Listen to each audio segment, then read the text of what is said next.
Trump acelera la guerra comercial contra México luego de conocerse esta decisión que toma de, pues una vez ingresando al gobierno de Estados Unidos, imponernos aranceles generalizados del 25%. Para ello les presentaremos una entrevista que sostuvimos con el doctor Jorge Retana Ayarto. Él es licenciado en Economía con especialidad en Inteligencia para la Seguridad Nacional, maestro en Administración Pública, doctor en Gerencia Pública y Política Social. Además tiene más de 25 años como docente de licenciatura y posgrado en la Universidad Nacional Autónoma de México y en otras universidades, y es exdirector de la Escuela de Inteligencia para la Seguridad Nacional del Centro Nacional de Inteligencia. Vamos con esta entrevista y regresamos.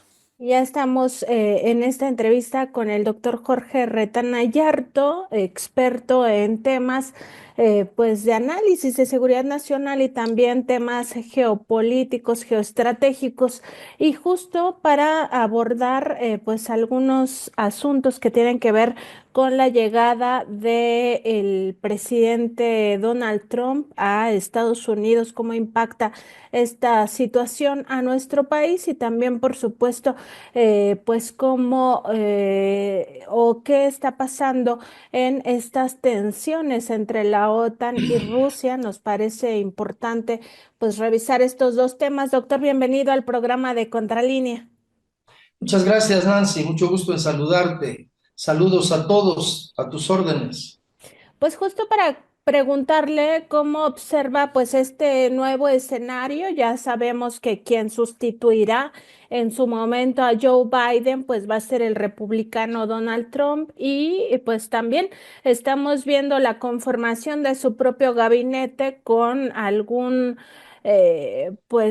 digamos con algunas reservas, ¿no? De hacia dónde va ese futuro gobierno de Trump, y también pues las amenazas, estos amagos que ha venido insistiendo hacia México por el tema migratorio, el tema de los cárteles, ya lo sabemos. Y pues preguntarle eso, ¿cómo observa la futura llegada de Trump y qué podría esperarse para México?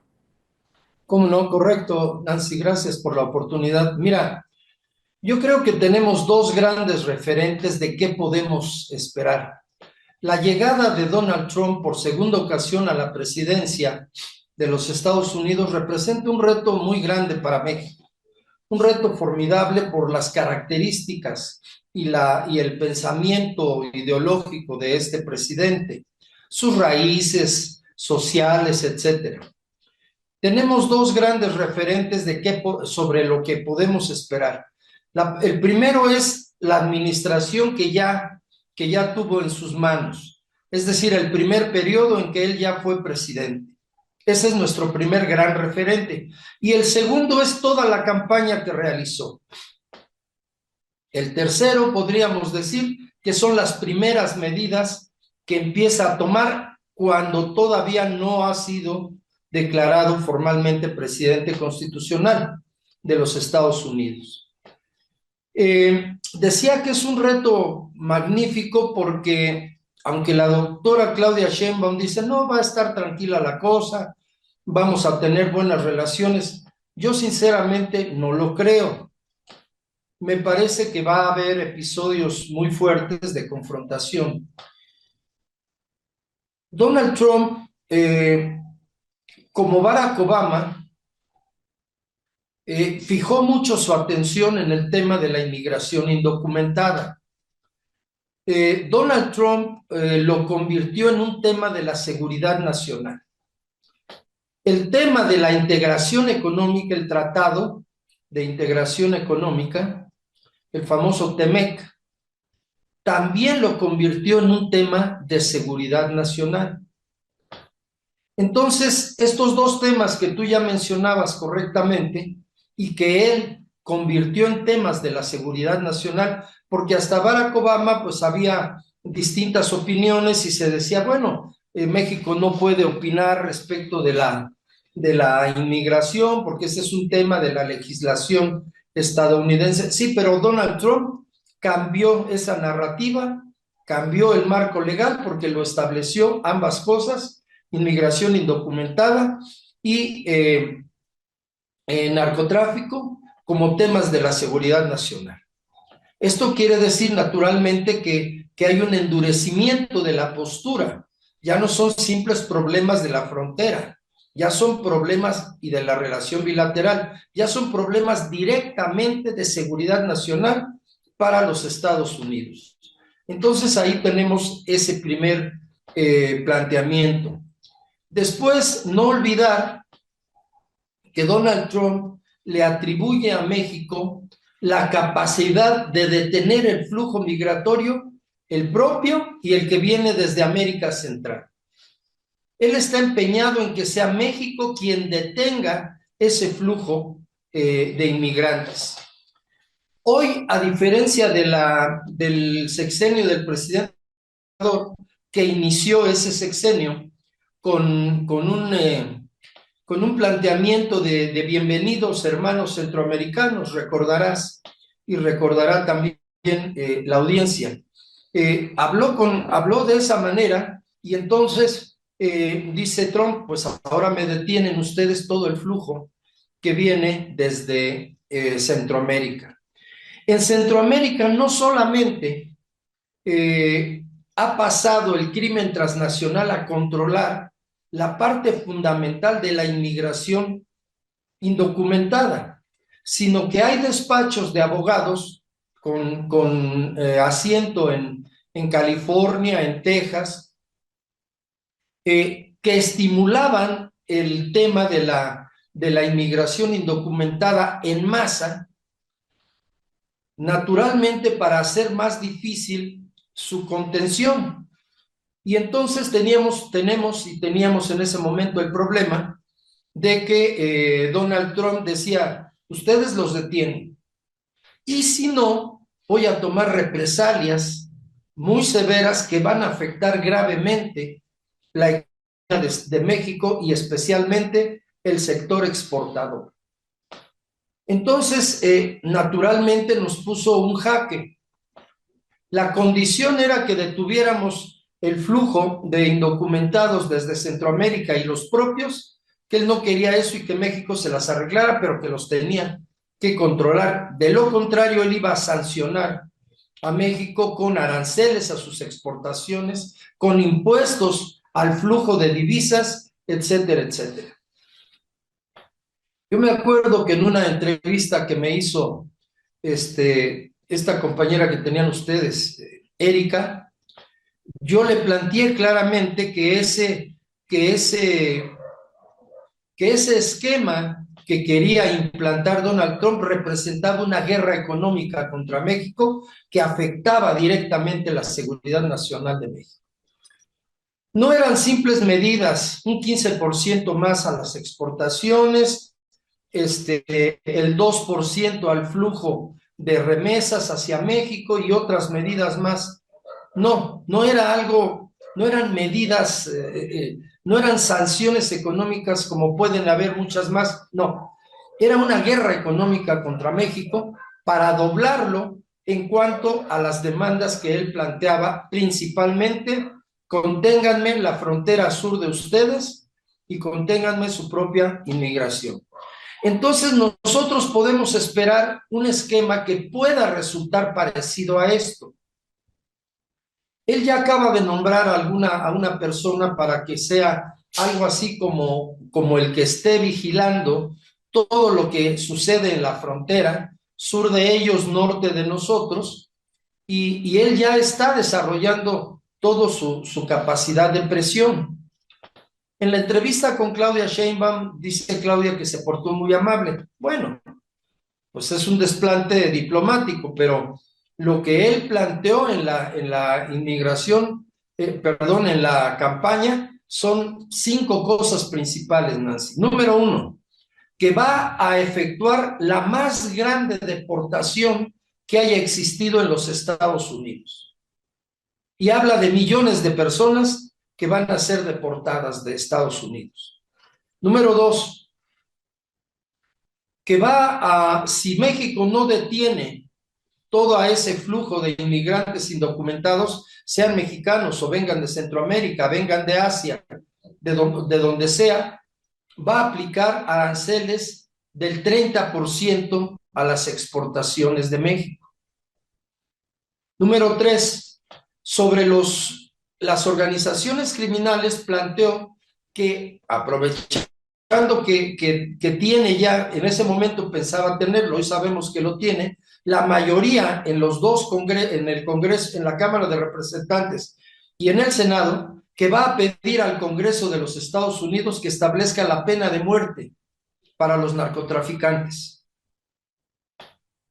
Número 4, está planteando la posibilidad de bloquear absolutamente cualquier tipo de acceso del dinero proveniente del narcotráfico al sistema bancario y financiero de los Estados Unidos, y está planteando también distintos cambios en ese sentido. Y número 5, está planteando que en caso de que él empiece a desarrollar la gran deportación de millones de mexicanos hacia México, pues que lo va a hacer de una manera masiva y lo más rápidamente posible. Tenemos entonces, y volvió a amenazar con el tema de declararlos organizaciones terroristas y que eso le dé, según las leyes de Estados Unidos, la facultad de intervenir militarmente en México. Entonces tenemos una serie de amenazas, como tú dices correctamente, que son de mucho cuidado. En Estados Unidos se desarrolló una discusión en donde decían, no hay que hacer caso, y esa postura la hubo en México, no hay que hacerle mucho caso, está en campaña, y es normal que endurezcan su posición para ganar electorado. Pero otros decían, no, de acuerdo a lo que nosotros vimos en la administración que él ya desarrolló en Estados Unidos, por lo general cumple todas las amenazas, es decir, cumple todos los objetivos. Él ha dicho que terminó su primer gobierno y que por las razones de los problemas legales en que se vio involucrado, le impidieron concretar la mayoría de sus objetivos y que en el segundo periodo lo va a utilizar para concretar todo lo que dejó pendiente. Entonces, ahí tenemos una panorámica muy clara de qué es lo que él está planteando. Si él insiste en el tema de los impuestos y junto a los impuestos puede desarrollar otro tipo de medidas de afectación económica a México, estaríamos hablando de un planteamiento muy agresivo en contra de México para afectar su economía, porque las exportaciones de manufacturas y el flujo de remesas que provienen de los paisanos de Estados Unidos hacia México son los dos grandes flujos que sostienen al peso. En tercer lugar están las exportaciones petroleras. Pero estos dos grandes flujos son los que sostienen la cotización del peso. Cuando muchos dicen es que México ha logrado mantener una posición sólida, pues sí, porque hay una entrada de divisas desde los Estados Unidos increíble, ¿no? Creo que vamos ya a llegar a 40,000 millones. Aparte las exportaciones de las industrias automotriz, electrónica, etcétera, etcétera, y luego en tercer lugar el petróleo. Sin esos tres pilares, México sufre gravísimas afectaciones económicas. Entonces, esta cuestión es lo que yo veo que tendremos que estar muy atentos porque él va a insistir en esas cuestiones. Y el mensaje para las organizaciones criminales es durísimo. Van a castigar severamente el posible acceso de dinero ilegal al sistema bancario y financiero, va a tratar de promover en el Congreso, que tiene mayoría para el Partido Republicano, para él, va a insistir en la pena de muerte para los que sean hallados culpables de narcotráfico, y también va a establecer pues lo relacionado con una posible declaratoria de organizaciones terroristas a las organizaciones del crimen organizado. Entonces, todo esto va a plantear una situación, desde luego, muy complicada. Cuando a la presidenta voy a deportar millones de mexicanos, ella le dijo, bueno, pues está bien, los recibiremos en México si ustedes, en uso de su derecho, no los quieren allá, aunque sean constructivos, aunque aporten, etcétera, pero no los quieren, bueno, nosotros los recibiremos porque son mexicanos. Pero no vamos a recibir un solo inmigrante a Estados Unidos que no sea mexicano. Así es de que todos los centroamericanos, asiáticos, etcétera, que estén allá, le dio a entender la doctora Sheinbaum, ese es problema de ustedes, ¿para dónde los deporten? México no los va a aceptar, va a estar allí el ejército checando que los únicos que entren al país sean mexicanos. Entonces ahí tienes más o menos servida en la mesa una serie de cuestiones que naturalmente van a ser materia de tensiones y en un momento dado de choques, porque no tenemos, nuestra política de seguridad es totalmente distinta a la política de seguridad y combate al crimen organizado que ellos tienen. No sé si vaya a volver a plantear lo del Plan Colombia para México, lo planteó con el presidente López Obrador. Por cierto, que Enrique Peña Nieto también lo rechazó el presidente López Obrador. No sé si va a insistir en ese planteamiento, pero tenemos ahí una serie de temas en donde yo creo que pueden haber roces muy importantes. Y si el tema internacional se agudiza, si el tema internacional se agudiza, yo creo que podemos tener presiones muy importantes para el uso de nuestro territorio con fines de una estrategia. Acordémonos que los gobernantes de Estados Unidos desde Reagan en adelante, particularmente los republicanos, plantearon la posibilidad de una integración militar de América del Norte. Después dejaron ese tema y plantearon la integración energética. También México se negó y dejaron el tema de lado, pero en una coyuntura crítica me parece a mí que pueden resurgir algunas presiones y algunas tensiones importantes hacia México si Estados Unidos se ve cada vez más involucrado de lo que ya está en estos momentos en las guerras de Oriente Medio y en la guerra de Europa del Este entre Ucrania y Rusia.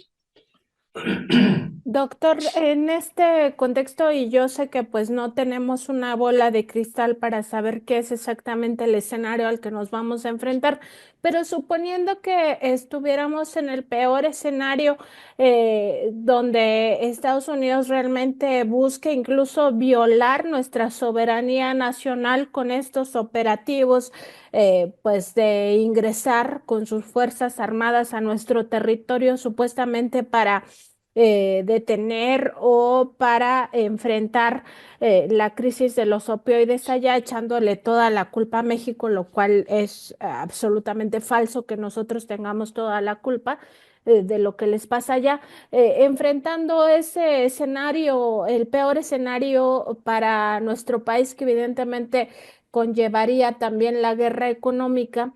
¿Qué pudiera hacer México? O sea, tiene otros aliados. China es un aliado importante. Se nos ha acusado también de ser la puerta de los productos chinos hacia América del Norte. Ya la presidenta explicó en su conferencia que no es así.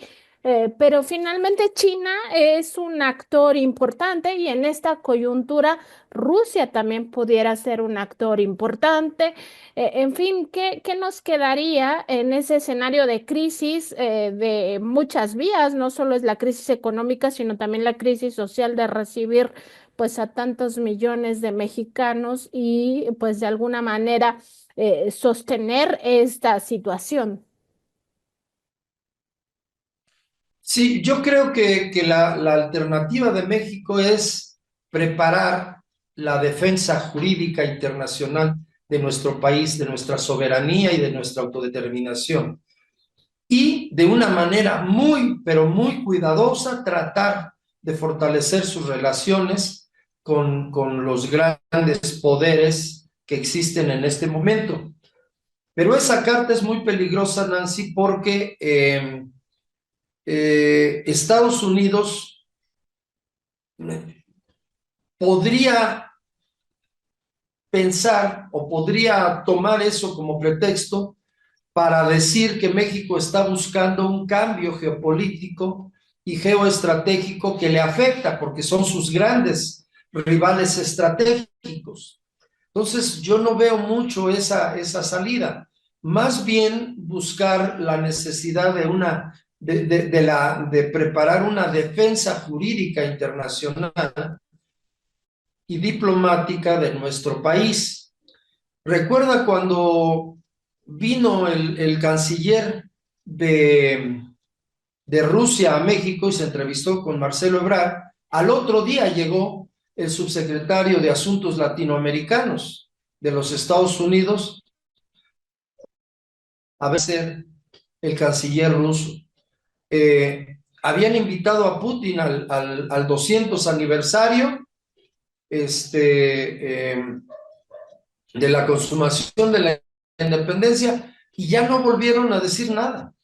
Lo dejaron pendiente, ya nadie volvió a decir nada. Obviamente debe haber habido una presión muy fuerte. Y en el caso de China, pues ni se diga. Barack Obama, igual que Donald Trump e igual que Biden, siguen una misma línea de doctrina estratégica. Para ellos, el gran rival de Estados Unidos respecto al equilibrio mundial de poder es China.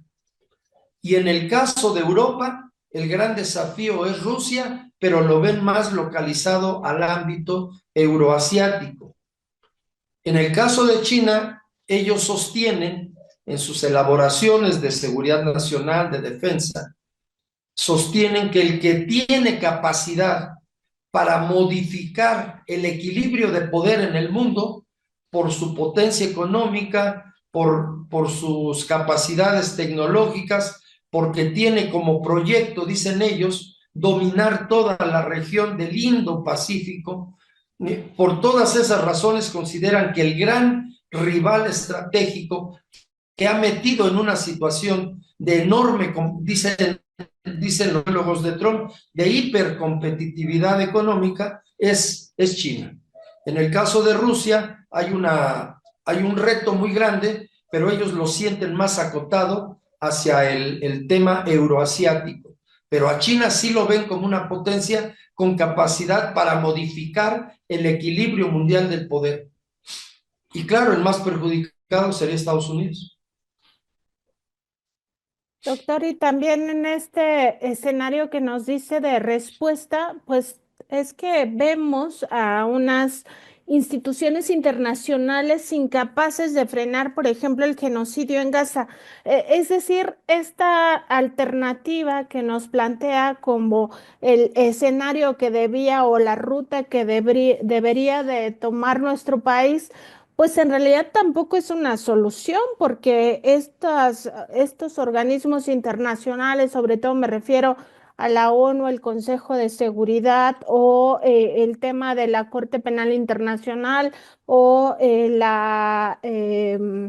Tribunal Internacional de Justicia, todos estos, pues en realidad es que su incidencia, pues no la estamos viendo en estos momentos, doctor. Sí, hay una crisis muy importante en la actualidad, una crisis de la seguridad internacional. Hoy no existe ningún organismo que sea capaz de garantizar ni un respeto importante a los derechos humanos, ni tampoco la seguridad para ningún país. Unos están en mayor riesgo que otros, entre más cercanos estén a los conflictos que actualmente se desarrollan. Pero hoy estamos en una crisis muy importante de la seguridad internacional por estos dos conflictos que estamos viendo desarrollarse ante nuestros ojos, no hay capacidad de los organismos internacionales ni regionales, es decir, ni multilaterales ni regionales, para detenerlos. Están totalmente en manos de los actores militares. No hay ninguna otra posibilidad. Donald Trump ya está planteando la posibilidad de hablar con Putin. Y él dice, voy a detener esa guerra. Pues sí, pero no está pensando acudir a la ONU, no está pensando acudir a nadie, va directamente con uno de los actores militares fundamentales a tratar de pactar, a tratar de lograr un acuerdo. Porque para él, y lo dijo desde su primera administración, ha sido un grave error de los gobernantes estadounidenses, involucró a los del Partido Demócrata y a los del Republicano, mantener una política de expansionismo en la influencia de los Estados Unidos. Y él planteó regresar a un enfoque de restricción en cuanto a la intervención internacional de Estados Unidos, de recomponer todas sus debilidades, de recomponer todas sus fortalezas y a partir de eso enfrentar a los rivales estratégicos con una economía, con una política, con un ejército, con una sociedad totalmente reconstruidas. De ahí su lema aquel de América primero. Entonces, él ve las cosas desde ese punto de vista. Por eso no ve la necesidad de que Estados Unidos esté a punto de estallar una guerra con Rusia, que necesariamente sería nuclear. Él no ve esa necesidad, por eso plantea que esa guerra ha sido una locura, que ha sido un grave error y que él la pararía de inmediato. Entonces, por eso Zelensky ha ido a verlo a Estados Unidos varias veces y no ha obtenido nada de él. Nada. Donald Trump no tiene interés en mantener el apoyo hacia Zelensky porque él sabe que la guerra de Zelensky contra Rusia es una guerra totalmente perdida. No tiene ninguna posibilidad Ucrania de ganar esa guerra, ni aún con las nuevas armas que le está suministrando Occidente, porque en cuanto incorporan ellos nuevas armas, Rusia incorpora armas todavía más poderosas, más destructivas, que el tema es que el gran perdedor, porque le van a hacer pedazos todo el territorio, pues es Ucrania nacional. Donald Trump tiene una agenda mucho más conservadora que en el orden interno es un poco más agresivo, tiene planteamientos más ofensivos, le gusta tensar la situación para después negociar en condiciones de gran tensión. Hay una diferencia muy importante y los europeos tiemblan de miedo que llegue el 21 de enero en que Donald Trump tome posesión del cargo, porque ya ha dicho, él incluso estaría en a Estados Unidos de la OTAN. Dice, y si los europeos quieren que los protejamos, entonces que ellos nos paguen. Nosotros no vamos a estar pagando para sostener a la OTAN porque a quien le sirve es a los europeos. Entonces, la situación está un poco crítica porque Donald Trump es muy disruptivo en las cuestiones internas, va hacia las presiones, va hacia el choque, va hacia la tensión, pero en materia internacional es más conciliador. Es más conciliador porque no cree que el camino de Estados Unidos sea el expansionismo intervencionista, sino que se repliegue hacia sus fronteras, que primero reconstruya todas sus fortalezas, sus poderes, y después se enfrente a sus rivales estratégicos. Pero por otro lado, en la propia campaña declaró también que él sabe que para los grandes temas comunes, de problemas comunes en el mundo, tiene que buscar a China y tiene que buscar a Rusia y tiene que buscar a otras potencias regionales. Por ejemplo, para los temas del cambio climático, para los temas de las pandemias, de la cooperación para evitar una nueva, para todas esas cosas, él sabe que tiene que buscar a China y que tiene que buscar a Rusia y que tiene que buscar a otras potencias. Y entonces la gran disyuntiva de Estados Unidos es, ¿qué hacemos? ¿Cooperamos con China, con Rusia y con otras potencias o los enfrentamos como rivales estratégicos? A uno a nivel global y al otro a nivel euroasiático. Entonces, la política estratégica de Estados Unidos hoy se debate en esas contradicciones, pero en materia regional y bilateral con México, seguramente va a haber tensiones porque él está decidido a parar la migración, porque acuérdate que el gobierno anterior, él hablaba de que uno de los problemas que tenía la sociedad estadounidense es que se había relegado a los blancos, a los de raza blanca. Entonces, el América primero, el América primero, primero América, implicaba también reposicionar a los blancos, a la raza blanca de Estados Unidos frente a las demás comunidades. Entonces, vean cómo todo está interrelacionado y obedece a una visión general que él tiene. Entonces, nada de eso puede ser muy fácil de gestionar para la presidenta de México. No que necesariamente vayamos hacia un choque o a una catástrofe, no, pero tiene sus dificultades importantes y se va a tener que hacer alarde de mucha habilidad, de mucha paciencia, de mucha sensibilidad para poder gestionar los problemas que tenemos con Estados Unidos, que sin duda son muy importantes porque los enfoques de Donald Trump no necesariamente son favorables para México. Doctor, y regresando al tema Rusia, Ucrania, OTAN, pues vemos que cada vez las tensiones son mayores por esta decisión del gobierno de Biden de, pues supuestamente ya permitir estos misiles y pues sabemos que parte de los misiles que ya ha utilizado Ucrania, pues sí son de origen estadounidense. En ese contexto, doctor, ¿qué pudiera o cuál es el escenario que se prevé en este tiempo que le queda a Biden, que es realmente muy poco, pero muy poco que nos puede meter pues a todo el planeta en una circunstancia realmente grave si es que Rusia empieza a utilizar esas armas de las que ha hablado con esta tecnología que nadie podría frenar por la velocidad que llegan a alcanzar sus misiles. ¿Qué pudiéramos prever para los siguientes días? Me parece que Rusia sigue llamando a la cordura, a la OTAN, eh, y también con sus amagos y sus amenazas, ¿no? Como diciendo, a ver si me atacan verdaderamente como lo están diciendo, entonces se van a tomar acciones no solo contra Ucrania, sino también contra los países que integran la OTAN y el propio Estados Unidos. Me parece a mí es un momento crítico para la humanidad, pero ¿cómo lo vislumbra usted, doctor?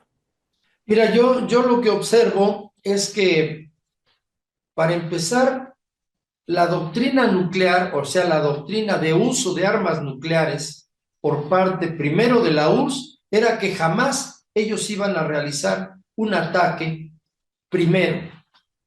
Renunciaban a hacer al primer golpe, se decía en aquel momento. Después, dentro de las negociaciones que hubo años atrás, décadas atrás, entre Ronald Reagan y Mikhail Gorbachev, hubo un momento en que ambos declararon al mundo que no estaban dispuestos a iniciar una guerra nuclear porque era imposible de ganarse. Era imposible de decir quién podía ganar una guerra nuclear porque había un principio fundamental de las dos grandes superpotencias, que era el principio del orden bipolar, que era el principio estratégico de la destrucción mutuamente garantizada. Es decir, de la destrucción, perdón, de la destrucción mutuamente sí garantizada. Es decir, Estados Unidos tenía todo lo necesario para destruir a la URSS en aquel tiempo, como la URSS tenía todo lo necesario para destruir a Estados Unidos. Hasta ahí estábamos. Después, Putin estableció la doctrina de que no se establecería, mantuvo ciertos principios de aquel tiempo de la URSS y planteó la necesidad de que no se utilizarían armas nucleares en una guerra, en una posible guerra convencional en la que participara Rusia. Pero últimamente emitió un decreto en donde se modifica lo que podríamos llamar la doctrina nuclear militar de la Federación de Rusia. El decreto que Putin firmó está en el sentido de que en un eventual conflicto convencional, o sea, con armas convencionales, estaría el ejército a utilizar armas de carácter nuclear y de contenido táctico, las famosas armas nucleares tácticas que tienen menos capacidad destructiva. Entonces aquí hay un cambio de postura muy importante y esto supone que Putin tuvo que tomar en cuenta todas las presiones que tiene dentro del ejército para una respuesta mayor frente a los ataques que se están recibiendo. Entonces, aquí hay un cambio de postura de Putin muy importante. En Europa, tanto los cohetes balísticos que le suministró Gran Bretaña como los que le suministró Estados Unidos, bueno, creo que les dio una treintena, algo así, es decir, los tiene Ucrania para tratar de continuar atacando la profundidad del territorio ruso. Entonces, si nosotros vemos este cambio en la postura de la doctrina nuclear de la Federación de Rusia y nosotros observamos el empecinamiento de la OTAN de seguir atacando a través de Ucrania con armas de mayor capacidad ofensiva el territorio ruso, entonces tenemos ahí un cóctel explosivo, Nancy, porque esto significa, bueno, y acaba de declarar hace unos días Putin que se reserva el derecho de atacar a los países que están suministrando armas para atacar a Rusia. Armas de largo alcance. Entonces, el cóctel es muy explosivo, el cóctel es muy complicado, muy riesgoso. Putin, Trump le dice a Putin que no vaya a tomar una decisión precipitada, etcétera, etcétera. Casi le dice, espérate, yo ya no me falta tanto y buscaríamos un arreglo. Pero a mí me asombra la manera en que el presidente Biden está en las últimas semanas de su mandato generando una situación de extrema tensión. Pareciera como si tratara de complicarle al máximo a Donald Trump la gestión de esta política internacional de los Estados Unidos. Pareciera como si estuviera haciendo todo lo necesario para crearle a Donald Trump un gran problema a su llegada a la presidencia y confrontarlo en los hechos con una situación o de guerra o al borde de la guerra con Rusia. A mí me ha asombrado esa política del presidente Biden, porque él está a semanas de dejar el poder y está haciendo todo lo necesario para llegar a un punto de clímax en la tensión con Rusia. Y me refiero, por ejemplo, en los mecanismos sucesorios del poder, eso se ve en ciencia política. Por ejemplo, en México, el presidente que va a salir le trata de limpiar todo al presidente que va a entrar para que entre con las menores complicaciones posibles y entre en mejores condiciones a ejercer el poder. Por ejemplo, esa regla de la sucesión presidencial que en México aplicó y creo que sigue aplicando, es totalmente ajena en Estados Unidos. En Estados Unidos, el presidente Biden está haciendo todo lo necesario por complicar la llegada al poder el primer día de la llegada al poder de Donald Trump y está desarrollando una confrontación con Rusia que lo está llevando muy cerca de una guerra con Rusia. A mí eso, no sé, me parece que, es decir, no le veo tanta lógica más que crearle un gravísimo problema, porque en caso de que estallara una guerra, ¿qué? Pues él ya se va, tiene 2 meses, menos, sí, más o menos 2 meses, y que tú estés desarrollando unas iniciativas de tanta tensión, de tanta confrontación con un país que tiene la capacidad para destruirte, igual que tú puedes destruirlo a él, no parece muy racional la política que está desarrollando el presidente Biden, pero así está la situación. Sí, una locura totalmente lo que está pasando con Estados Unidos en los últimos días de Trump. Y doctor, pues como siempre es muy ilustrativo conversar con usted. ¿Con qué cerraría esta participación? Bueno, en lo relacionado con la llegada del presidente Trump, yo creo que habría que empezar a preparar un plan para neutralizar las amenazas que representan las distintas iniciativas que ha planteado el presidente Trump desarrollaría en su relación bilateral con México. El tema de los aranceles, el tema porque imagínate, si se aprueba la pena de muerte en Estados Unidos para los líderes de las organizaciones criminales en México, toda esa atención se regresa a México, porque ya no es un caso en donde solamente los extradites y ya que se hagan cargo. Estos se van a morir antes de ser extraditados, como hacían los capos colombianos, ¿te acuerdas?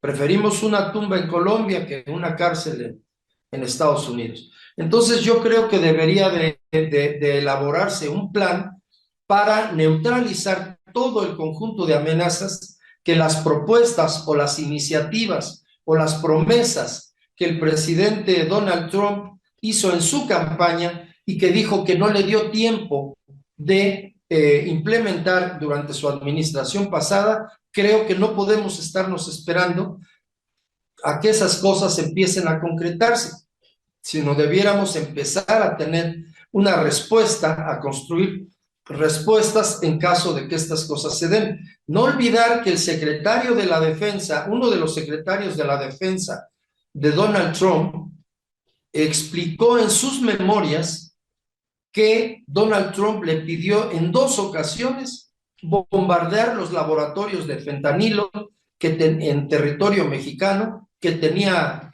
detectado el ejército y las agencias de inteligencia en México. Él le planteó que no era prudente hacerlo.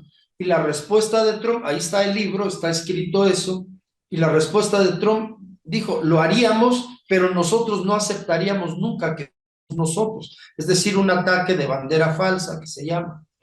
Entonces, no olvidar todas esas cosas, porque nada nos garantiza que eso no vuelva a la mente del presidente Trump y que en un momento dado piense en ese tipo de cosas que afectarían gravemente a México. Y en el caso de la política internacional, pues yo veo, me hubiera gustado ver a la presidenta Claudia Sheinbaum tomando una iniciativa en conjunción con Brasil, con China, con otros países, para tratar de hacer un planteamiento de dar una pausa tanto en la guerra de Asia, de Europa Oriental, como en la guerra de Medio Oriente, para tratar de generar una pausa con una mediación que pudiera ser aceptada por las partes y tratar de buscar para empezar una tregua y abrir un espacio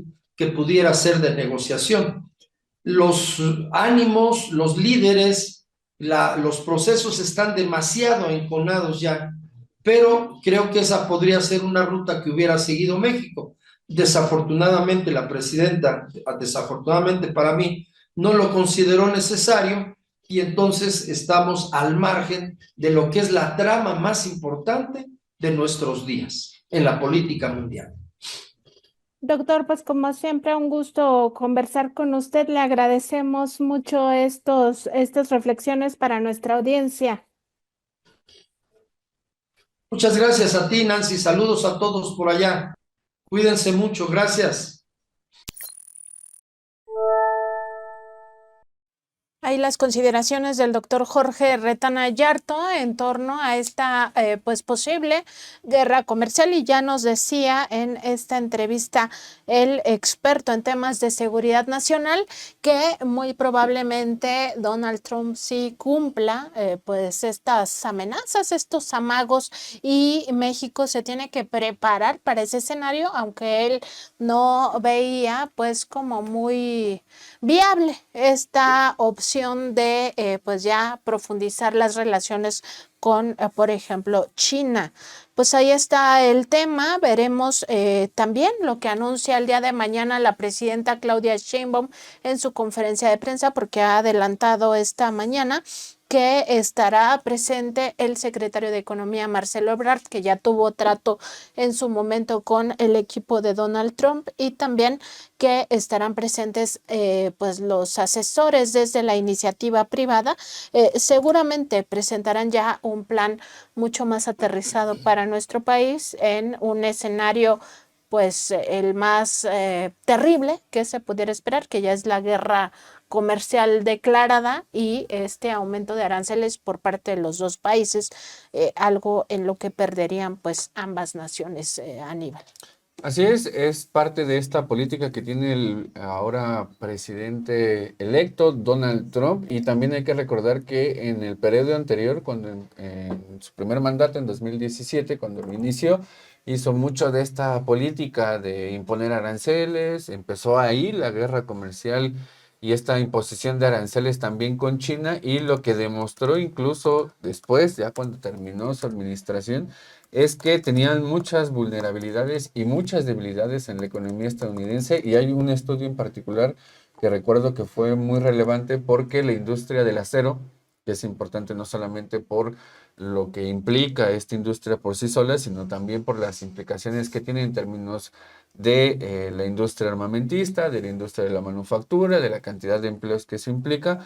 Ese estudio que mandó a hacer Donald Trump lo terminaron ya cuando empezó la administración de Joe Biden, y lo que marcaban era algo que es sumamente relevante porque no aguantarían, su economía no toleraría un conflicto bélico internacional por más de 6 meses con la producción de aluminio. Parte también de este tipo de producción de aluminio viene de México, y eso es relevante porque si empiezan esta imposición de aranceles, esta guerra comercial, como lo recordabas hace un momento, tiene implicaciones para los dos países, no solamente para México, también para Estados Unidos, y particularmente en un contexto en el que ya cambió.